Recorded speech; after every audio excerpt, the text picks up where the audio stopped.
بسم الله الرحمن الرحیم. الحمد لله و الصلاة و السلام علی رسول الله و علی آله و صحبه و مواله. ما بعد، السلام علیکم و رحمت الله و برکاته. برادران و خواهران بزرگوار، امیدوارم که خوب و صحتمند و سالم و تندرست باشید. خصوصا برادران و خواهران بزرگوار ما در تاجیکستان، در روسیه و در جاهای مختلفی که هستند. دوستان گرامی، در این روزها ویدیوهای زیادی برای من از بعضی از دعوتگران و بعضی از علمایی که در داخل تاجیکستان هستند مواصلت میکنه و میرسه. خصوصا صحبتهایی از جناب حاجی میرزا، جناب دام الله عبدالرحیم و همچنین جناب مولوی باختری، اگر اسمشان را درست گفته باشم. حقیقتا سخنان این سه نفر وقتی شنیده میشه در این روزهای اخیر و ویدیوهایشان، من را به یک فکر واداشت. چندین روزه که روی این مسئله من فکر میکنم که چرا سخنانشان شبیه همه و چرا همزمان این سه نفر شروع کردن به سخن گفتن در روی موارد خاص و ویژه‌ای. و بعد احساس کردم که یک ترفند و یک برنامه و سناریوی حکومتی باشه که این کارها صورت میگیره، حالا چی به صورت مستقیم چی به صورت غیر مستقیم، والله اعلم. این برداشت منه. و دقیقا دیروز من با یکی از دوستان تاجیکی صحبت میکردم، ایشان هم دقیقا همین حرف را گفت و ایشان البته با تاکید گفت که حکومت اینها را وادار میکنه یا به اینها وظیفه میده، ولی من فکر میکنم که حتی اگر وظیفه هم نده، اینها را به نوعی دیکته میکنه غیر مستقیم، که شما بیاید موقف بگیرید، مذهب به خطر و از این حرفا. مانندی که این سناریوها را حکومت‌های زیاد این کار را کردن. مثلا شما امروز در چچین ببینید دقیقاً همین کار صورت گرفته، در روسیه، در جاهای مختلف. کسایی که متبع کتاب و سنتن زیر فشارن. از طرف چی کسانی؟ از طرف کسانی که خودشان را مذهبی میدانند. مذهبی نیستند، خودشان را مذهبی میدانند و خودشان را به امام ابو حنیفه رحمه الله نسبت میدن، یا در کشورهای دیگر خودشان را به امام شافعی نسبت میدن، به امام مالک نسبت میدن و الی آخر. متوجهید؟ و من فکر میکنم که این سناریوی حکومتی است و اینها یا به صورت مستقیم دیکته میشن یا غیر مستقیم به اینها یک سری برنامه ها داده میشه تا چون این حرفای بگن.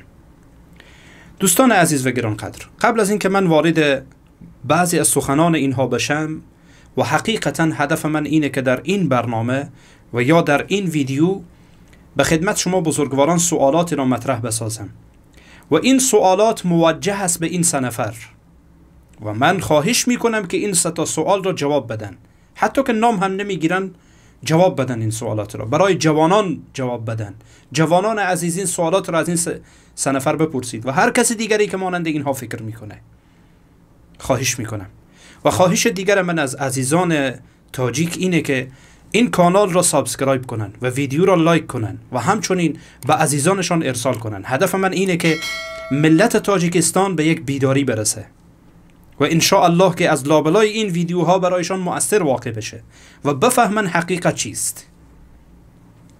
به هر ترتیب، هر سه نفر اینها میان روی این مسئله مانور میدن که باید سلفیت هیچ بشه و ما باید حنفی بمانیم، تاریخ ما تاریخ حنفیت و فلان این حرفا. متوجهید؟ حتی جناب حاجی میرزا چند روز پیش صحبتی داشت ظاهرا در روسیه، صحبتهای عجیبی داشت. یعنی حالا از یک طرف که مثلا یک جماعت تکفیری رو میکوبه و بد و بیرا میگه، اما وقتی که به سلفیت میرسه دقیقاً روایاتی که پیامبر علیه السلام در مورد خوارج گفتن اونها را بر سلفی ها و غیر سلفی ها تطبیق میکنه و حمل میکنه و بعد از اون با تأکیدشان فتوا میده که اینها را به هر جا دیدید بکشید. من فکر میکنم که این سناریوی حکومتی است از این باب. دقیقاً همین کار را در داخل افغانستان حکومت امارت کرد. یک تعداد افراد احمقی که در بدنهشان بودن آمدن شروع کردن به قتل و کشتار سلفی ها به تحت همین عناوین که اینها خوارجن و باید کشته بشن.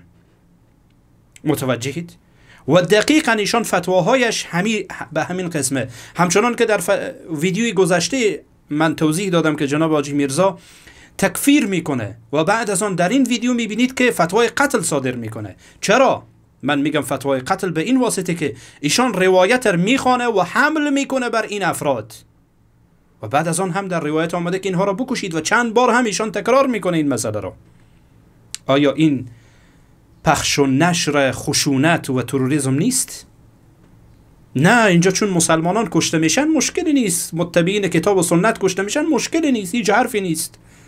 اگر اینها تکفیر بکنن مشکلی نیست، ولی اگر کسی دیگه یک انسان جاهلی آمد او را تکفیر کرد باز بدش میه، رگه های گردنش برمیخیزه و سر و صدا میکنه که این سلفی ها چونین هستند و چونین هستند و فلان هستند، در حالی که اون نفر اصلا سلفی هم نباشه، اصلا در منهج سلف نباشه. از فرصت استفاده میکنن و بعد بیرا میگن. و یکی دیگه از اینها آمده میگه که تقلید واجبه. البته منظورش تقلید معین و مشخصه که من انشاءالله سوالاتم پیرامون این قضایه است و من خواهش دارم که این 3 نفر هر کدامشان که پیش میشه این سوالات را جواب بده، و یا این که جوانان عزیز، جوانان تاجیک، این سوالات را از این افراد بپرسید. سوال اول: آیا شما در عقیده از امام ابو حنیفه رحمه الله تقلید میکنید؟ جناب حاجی میرزا میگه که عقیده امام ابو حنیفه کتاب و سنت بوده. بله.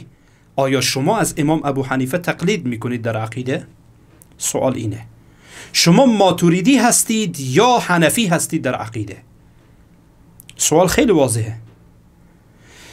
ببینید دوستان گرانقدر، امام ابو حنیفه رحمه الله از علم کلام بیزار بود. شاگردانش ابو یوسف و امام محمد رحمهم الله هر دویشان از علم کلام بیزار بودن و دور علم کلام چرخ نمی زدن، خوششان نمی آمد و دیدگاه های و حرفه های از این بزرگواران وجود دارد در رد علم کلام. اما شما امروز کلامی هستید، یک فرقه کلامی را دنبال می کنید. شما حنفی هستید؟ امام ابو حنیفه رحمه الله در سال 150 هجری از دنیا رفته. خب دقت کنید، در سال 150 هجری ایشان از دنیا رفته، در حالی که ابو منصور ماتوریدی در سال 238 تقریبا متولد شده. متوجهید؟ یعنی 88 سال بعد از وفات امام ابو حنیفه ابو منصور ماتوریدی به دنیا آمده. حالا سوال: شما چرا وقتی از شما سوال میشه شما حنفی هستید، میگه بله من در فقه حنفی هستم اما در عقیده ماتوریدی هستم، چرا از امام ابو حنیفه تقلید نمی کنید؟ چرا به دروغ سنگ پیروی از امام ابو حنیفه و تقلید از امام ابو حنیفه را به سینه میزنید؟ چرا؟ دلیل چیست؟ از دو حال خارج نیست. یا اینه که شما میگویید امام ابو حنیفه عقیدهش درست نبوده. خب این به شدت خطرناکه و ایشان جز سلفن. درسته هر کسی یعنی در مواردی اشتباهاتی و خطاهای اجتهادی داره و ایشان هم مستثنا نیستن از این قاعده، اما این که شما از امام ابو حنیفه در عقیده پیروی نمی کنید، یا اینه که به این باورید که امام ابو حنیفه عقیدهش خراب بوده، عقیده نادرست داشته، و یا اینه که میگید در باب عقیده ایشان هیچ حرفی نگفته، هیچ حرفی نزده، فقط روی فقه کار کرده، خلاص رفته دنبال کارش، در حالی که هر دوی این منتفی است. امام ابو حنیفه رحمه الله عقیدهش درسته و بعد از آن امام ابو حنیفه رحمه الله در باب عقیده کتاب‌های به ایشان منسوبه، مثلا فقه اکبر، فقه ابسط بر ایشان منسوبه. یا اگر اون کتاب‌ها رو هم کنار بگذاریم، امام ابو جعفر الطحاوی رحمه الله آمده بر اساس عقیده امام ابو حنیفه و امام ابو یوسف و امام محمد کتاب نوشته. خب چرا شما از اونها پیروی نمی‌کنید؟ و حتی کتاب ابو جعفر الطحاوی را آمدید بر اساس دیدگاه ماتوریدیت بعضی از شماها مثلا آمدید تفسیر کردید و شرح کردید. چرا وقتی از شما سوال میشه میگید ما در فقه حنفی هستیم، در عقیده و در کلام به اصطلاح ما ماتوریدی هستیم؟ چرا از امام ابو حنیفه تقلید نمی کنید؟ و این سوال رو جواب بدید. چرا؟ به کدام دلیل؟ یعنی جوانان را بفهمانید. شمایی که اینقدر حنفی میکنید و حنفی میگید، این را جواب بدید. سوال دوم: اون کسی که آمده میگه تقلید واجبه، اون هم تقلید معین و فقط از یک مذهب. سوال: یک دلیل بیاورید که امام ابو حنیفه رحمه الله گفته باشه که تقلید از من واجبه. حتی یک دلیل بیارید که امام ابو حنیفه گفته باشه که از من تقلید کرکورانه کنید. بسم الله بیارید که کتاب ها در دسترسه، هر کدام را آوردید درسته. ایشان گفته باشه از من تقلید کرکورانه کنید، یا گفته باشه که تقلید از من واجبه. تقلید از من واجبه. بیارید از امام ابو حنیفه. مگر شما نمیگید حنفی هستید؟ بیارید از امام ابو حنیفه رحمه الله، بیارید از امام ابو یوسف، بیارید از امام محمد، از شاگردان طراز اول امام ابو حنیفه بیاورید و مردم را مطلع بسازید. این سوالات را جواب بدید. سوال دیگر، شما که اینقدر سلفیت را بد میگید و سلفیت همان اتباع کتاب و سنت بر اساس فهم سلف این امته، چیز دیگری نیست، کدام مذهبی کدام فرقه‌ای که نیست، که همان اهل سنت واقعی است که امام ابو حنیفه هم در همین دایره می باشند. حالا شما اینقدر بد و بیرا میگید، یک عقیده سلفی ها را بیارید. البته من سلفی های تزویری، سلفی های مزور و سلفی های ساختگی و سلفی هایی که خودشان را سلفی میگن هدفم نیست، سلفیت واقعی است. یک عقیده و باورشان را بیاورید که مخالف کتاب، سنت و دیدگاه سلف این امت باشه و آنچه که در میان من و شما قضاوت خواهد کرد کتب سلفه رحمهم الله. و کتب سلف همان کتبی که تا قرن سوم نوشته شده، یعنی قبل از قرن سوم. درسته؟ بیاورید، بسم الله، یک عقیده را بیارید بگید اینجا خلاف کتاب الله و سنت پیامبر علیه الصلاة و السلام و دیدگاه سلفه و کتب سلف در میان ما قضاوت خواهد کرد. درسته؟ سوال بعدی، امام ابو حنیفه رحمه الله با ابو جعفر منصور که حاکم وقت مخالفت میکنه و بلکه قضاوتش را نمیپذیره و قبول نمیکنه. آیا این شجاعت و مردانگی در وجود شماهایی که اینقدر حنفی میگید وجود داره که در برابر دیکتاتوری به نام رحمانوف ایستاد بشید و بگید تو چرا خلاف شرع و خلاف دین دستور میدی و بلکه مسلمانان را و جوانان مسلمان را از اجرای شعائر دین الله باز میداری و از اجرای سنت ها باز میداری و خواهران مسلمان را از حجاب محروم میکنی و بر علیه حجاب تبلیغات میکنی؟ آیا این جرأت را دارید؟ شما واقعا حنفی هستید؟ والله المستعان. نه در عقیده و نه در عمل شما حنفی نیستید. حنفی به معنای واقعی کلمه. اگر هستید این سوالات را جواب بدید.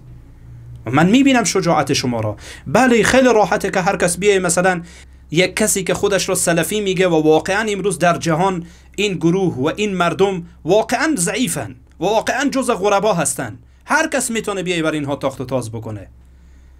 جهتهای بالاتر را بگیرید اگر شما واقعا شجاعت دارید. جلو زرتشتیت را بگیرید در داخل تاجیکستان، جلو رافضیت را بگیرید در داخل تاجیکستان، جلو فساد و فحشایی که از طرف رحمانوف و حکومتش بخش و نشر میشه جلو اونها را بگیرید. اگر شجاعت دارید و اگر برای دین دلسوز هستید. چسبیدید به جان 4 تا جوان و برای حکومت اشاره میدید که اینها را بکش، برای حکومت اشاره میدید که اینها را زندانی بکنین، اینها مفسدن، اینها فلانن. از الله بترسید، از الله بترسید. والله اگر به یک انسانی ظلم بشه به خاطر فتوای شما، قطره انسانی بریزه، الله سبحانه و تعالی در روز قیامت شما را مجازات میکنه. یقین کامل داشته باشید که مجازات میشوید به خاطر تک تک از کلماتی که از دهانتان خارج میشه و شما میدانید که حکومت این حرفا را میپسنده و قبول میکنه. به خاطری که امروز همین کسانی که به نام سلفیت هستن عقیده ولا و برا را برای مردم به معنای واقعی کلمه یاد میدن و برای مردم میفهمانند که دموکراسی چیست، سکولاریسم چیست و الی آخر یاد میدن برای مردم. اما شماها خب این زحمت نمیکشید و اگر میکشیدید اینطور نمیشد ملت. و ای کاش شما وارد صحنه بشید، این مسائل را برای مردم بگید، حکومتداری اسلامی و نظام اسلامی را برای مردم تعریف کنید، از سکولاریسم بگید، از دموکراسی بگید، از ولا و برا بگید برای مردم، از قانون اسلام بگید، از کسی بگید که خلاف قانون اسلام عمل میکنه، اینها را برای مردم بگید. این حنفیته، این منهج امام ابو حنیفه است. از امام ابو حنیفه رحمه الله تقاضا میشه که تو بیا قضاوت رو بپذیر، قضاوت رو نمیپذیره. در زندان شلاق میخوره، نمیپذیره. و حتی در روایاتی از جمله که امام ذهبی رحمه الله در سیر اعلام النبلا میاره که امام ابو حنیفه در زندان شهید میشه، در زندان وفات میکنه. این جوانمردی است و این غیرت و این شجاعت و این حنفیته. این سوالات را لطفاً جواب بدید. جوانان عزیز شما بپرسید از اینها، این سوالات را جواب بدید. جزاكم الله خيرا وبارك الله فيكم وصلى الله على نبينا محمد وعلى آله وصحبه أجمعين.